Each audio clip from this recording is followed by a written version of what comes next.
2주에서 3주만 운동 루틴을 잘 바꿔서 가잖아요. 근육 양도 눈에 띄게 달라지고 밖에서 보더라도 근육 톤이 올라가는 건 분명히 보입니다. 집에서 할 수 있는 쉽고 간단한 그러나 효과 만점인 운동 루틴 1번.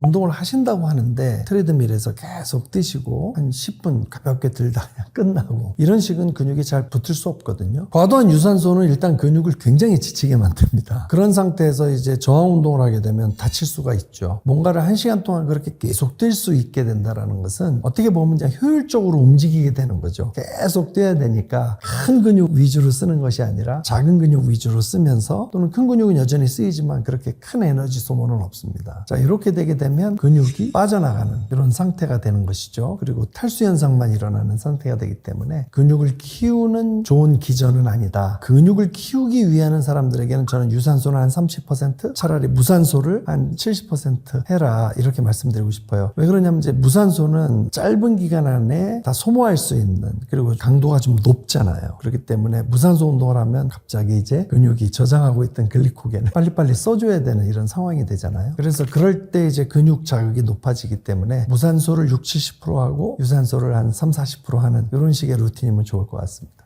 근육을 잘 붙이기 위해서는 하체부터 하는 것이 좋다라고 전문가들이 얘기합니다. 하체는 상체 근육에 비교했을 때 뼈도 크고요. 관절도 크고요. 그리고 근육의 길이도 다릅니다. 팔 근육은 이렇게 작으니까 가급적이면 2~3배가 되는 근육들을 자극해서 근육을 먼저 챙기는 게 좋잖아요. 그래서 그 근육들 위주로 운동을 하실 때 근육 붙는 속도도 좀 빨라지고 정신적으로 자신감도 생기거든요. 큰 근육 위주로 자극하고 작은 근육으로 움직이고 그 다음에 겉근육에서 속근육으로 가는 이런 식. 유산소를 너무 많이 하지 말고 대근육 위주로 운동을 한 후에 유산소를 하고 싶으신 분들은 꼭 나중에 한 10분, 15분 정도 유산소로 끝내는 이런 식이 되면 근육 키우는 데 도움이 됩니다. 대근육들 우리가 사용하기 시작하면 그 근육 안에 있는 신경세포들이 반응을 합니다. 그리고 중요한 것은 근육에는 마이오카인이라는 호르몬, 우리 근육 호르몬이라고 그러잖아요. 이 분비물을 분비하게 되면서 근비대를 만들어줄 수 있는 약간의 아주 미세 근손상 그리고 단백질 합성해서 실제적으로 근육이 커질 수 있게끔 해주는 아주 좋은 물질이 있거든요. 그래서 큰 근육에서 이제 그것이 훨씬 더 분비량이 더 많아지니까 상대적으로 크기가 작은 상체 근육 운동할 때도 훨씬 효과를 낼 수 있습니다.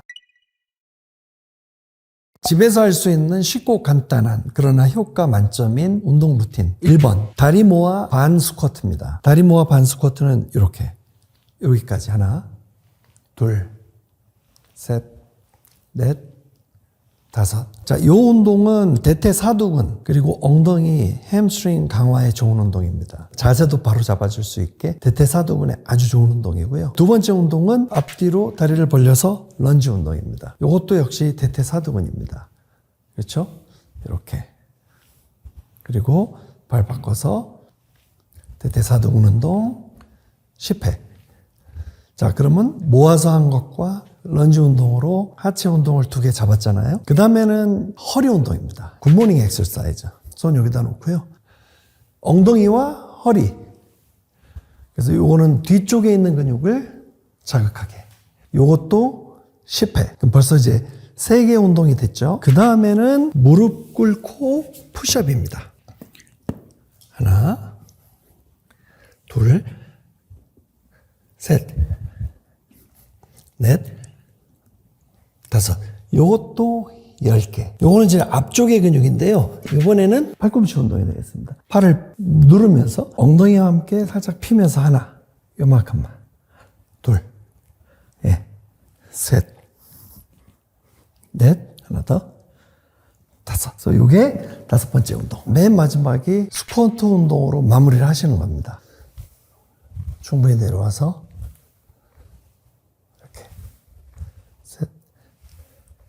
넷, 다섯. 이것도 10개.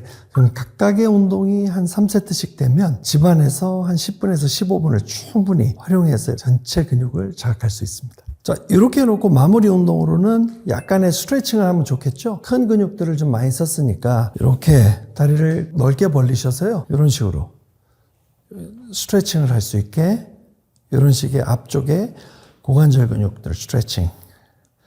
그리고 이렇게 다리 벌려서 또 안쪽에 근육도 많이 썼으니까 이렇게 스트레칭. 그 다음에 햄스트링은 다리 이렇게 하나, 둘. 무릎은 펴서요. 뒤쪽에 근육들 스트레칭. 그리고 상체 운동을 했으니까 이런 식으로 팔도 스트레칭 하고요. 뒤쪽도 섰으니까 이런 식으로 스트레칭. 이렇게 해놓으면 지금 했던 운동들의 부위에 따라서 근육들을 스트레칭 할 수 있고요. 유산소 운동은 지금 이렇게 근육 운동을 하잖아요. 그럼 제가 벌써 숨이 차 하는 것처럼 이렇게 숨이 좀 찹니다. 요즘에 이것을 메타볼릭 리지스턴스 트레이닝이라고 해서 대사 저항 운동이라고 그래요. 따로 유산소 운동을 집 안에서는 하기가 참 힘들거든요. 그래서 이런 식으로 하고요. 그런데도 불구하고 난 유산소 운동을 그래도 좀 하고 싶다. 그런 분들은 약간 스텝 운동을 하시면 좋아요. 하나, 둘 이런 식으로 해서 3분 정도를 예로 노래 한 곡이면 3분이 살짝 넘어요. 2개의 음악을 딱 틀면 7분이거든요. 그래서 이런 식의 스텝을 써서 요즘에 그 젊은이들이 좋아하는 노래 아파트라는 노래가 있어요. 그러면 뭐 아파트 아파트 아파트 아파트 뭐 이런 것이 될 수 있잖아요. 그리고 스텝을 잡고 하나 둘 이런 식으로 집안에서 층간소음 그렇게 나지 않고 가볍게 유산소를 하고 싶다 그러면 가볍게 둘 하나 둘 하나 둘 동작은 크지 않지만 스텝을 활용해서 할 수 있는 이런 유산소 운동을 하면 좋겠습니다.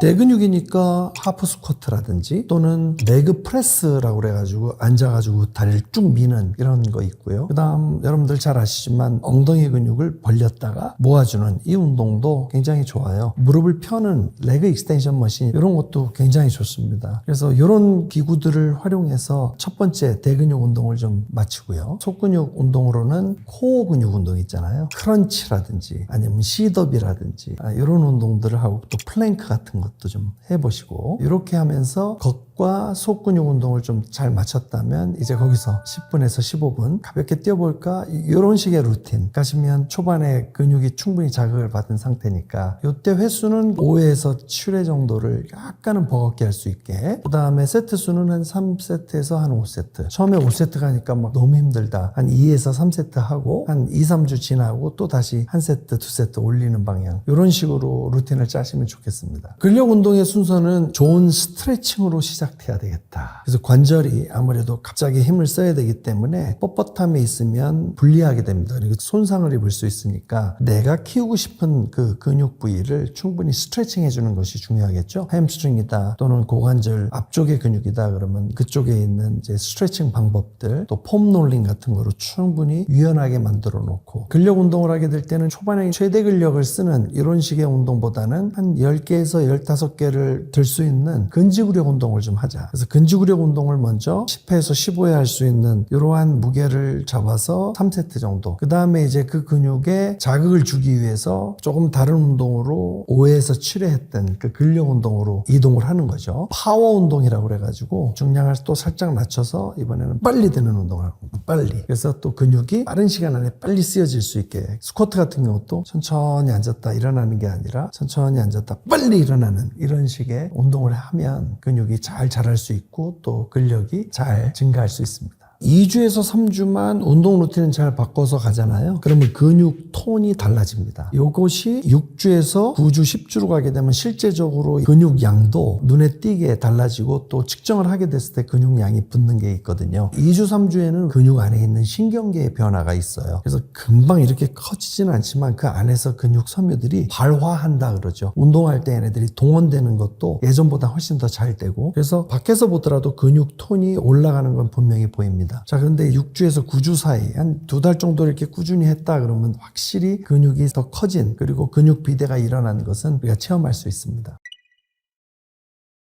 운동 순서를 좋은 루틴으로 가져가지 않게 되면 쉽게 피로해지고요. 근육이 잘 자라지 않게 되고요. 다치게 되죠. 예를 들어서 아마추어 분들이 한쪽 부위만을 키우려고 그렇게 하다 보면 근막도 타이트해지고 다음날 통증이 일어날 수 있고요. 이런 문제가 있죠. 그래서 근육을 키우는 운동을 하려고 그러면 한쪽 부위를 좀 하고 그 다음 쪽 부위나 또 상체를 했으면 하체 근육 하나 하고 또 다시 상체 근육하고 또 하체 근육하고 이런 식의 교대하면서 힘을 집중하고 집중해서 쓸 수 있는 루틴을 가져가는 게 좋습니다. 근육 키우시는 분들이 이게 좀 재미도 있고 조금 잘하니까 2두를 4개 정도 운동을 다 연결해가지고 힘들게 자극하면 더 커지겠네. 그렇지만 근육도 사실은 지칠 수 있잖아요. 계속해서 이렇게 자극하게 되면 근막이 좀 뻣뻣해지고요. 물은 많이 빠져나간 상태에서 근육이 경직이 오고 또 경련이 올 수 있어요. 관절에도 별로 안 좋으니까 이러한 실수들은 좀 범하지 말고 근육 운동은 힘이 많이 들어가는 운동입니다. 그렇기 때문에 충분히 쉬어서 다음 세트를 하고 싶다라는 욕구가 좀 생길 때까지 쉬셨으면 좋겠어요. 저는 아마추어 분들은 그렇게 하면 일단 운동에 집중이 되고 그리고 근섬유를 동원하는 데 도움이 되죠. 자, 그런데 이렇게 한 번에 1시간 했던 운동을 오늘 끝냈다. 그런데 내일 또 나가서 한다. 그럼 이제 문제가 됩니다. 올림픽 운동선수들이 아닐 경우에 한 번 운동을 이렇게 딱 했을 때는 근육에 이제 미세 손상이 온 거거든요. 그러면 여기에서 좀 휴식을 줘야지 근육이 자기가 손상이 된 것을 치유하게 됩니다. 그래서 회복하게 되죠. 그래서 사실 그 과정이 근비대 과정, 즉 근육을 크게 만드는 과정으로 가는 건데 이 휴식을 주지 않고 근육이 자기를 치유하고 다시 근육을 크게 만들 수 있는 이런 생리학적인 과정을 스킵한다. 그렇게 된다 그러면 근육이 자라지 않겠죠. 그래서 48시간 정도는 좀 쉬어서 회복이 된 다음 그 다음 근육 운동을 하고 또 쉬고 그래서 자극 준 만큼 또다시 근육이 단백질을 합성하면서 치유하고 크게 만들 수 있게끔 해줄 수 있어야 합니다. 연구는 오전의 경우에는 6시부터 9시까지의 그 윈도우가 근육을 키울 수 있는 호르몬이 제일 높은 시간이다. 여러분들 잘 아시는 이 코티졸 있잖아요. 네, 코티졸이 또 그때 굉장히 많이 또 분비가 되고요. 오후에 3시부터 한 5시 이때가 또 한번 안정화된 시간인데요. 3시부터 한 5시, 6시 이때는 또 우리가 집중할 수 있는 시간이라 그때 또 운동하면 근육을 키우는 데는 또 도움이 될 수 있다고 합니다. 저는 개인적으로 운동 시간대가 그렇게 영향을 미치지는 않는다고 저는 생각합니다. 왜냐하면 그 시간을 막 맞추려고 하는 것보다 자기 루틴이 있으시다 그러면 나는 오전엔 10시부터 11시가 좋아. 나는 바이오 리듬상 나는 4시부터 5시가 좋아. 아니면 난 퇴근 후에 7시부터 8시까지 잘 집중할 수 있을 것 같아. 자기가 어떤 시간대를 지켜서 한번 해봤는데 부작용이 없고 그 시간대 충분히 운동을 즐길 수 있는 시간이면 오전에도 시도해보시고 오후에도 시도해보시고 저녁에도 해보셔서 내가 가장 부작용이 없이 좀 꾸준히 끌고 갈 수 있는 시간이 언제인가를 좀 생각해서 그 시간을 잘 잡는 게 중요할 것 같습니다. 굉장히 개인적인 영향을 받기 때문에 누군가가 그때 해서 좋았대 라고 보기보다는 그게 좋을지라도 나의 몸에는 안 맞을 수 있으니 내가 아침형 인간이든 저녁형 인간이든 나에게 좀 편안한 시간 그런 시간을 찾아서 집중해서 할 수 있는 운동이 더 중요하다 저는 그렇게 생각합니다.